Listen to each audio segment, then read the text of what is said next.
আজকে একটা বিশাল বড় ধামাকা খেলা হতে চলেছে বন্ধুগণ। কাদের মধ্যে বলো তো? বেঙ্গালুরু মানে আরসিবি ভার্সেস পাঞ্জাব, শ্রেয়স আয়ার ভার্সেস কোহলি, কিং কোহলি। আর এখানে কারা ঘেউ ঘেউ করছে পিছনে? সিএসকে মানে সিএসকে আর মুম্বাই। সিএসকে মুম্বাই ফ্যানরা কি বলছে যে ছেড়ে দিলাম এবারে, বিরাট কোহলি কষ্ট পাচ্ছে সেই জন্য ছেড়ে দিলাম।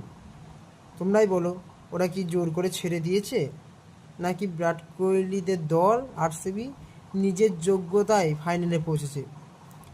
দুটো টিমই, পাঞ্জাব আর বেঙ্গালুরু, দুটো টিমই এবারে জবরদস্ত খেলেছে, একদম চোখ ধাঁধানো খেলা। আর দুটো টিমই হচ্ছে একবারও আমাদের ফাইনালে কাপ তুলতে পারেনি। কিন্তু তোমরা কি বলছো?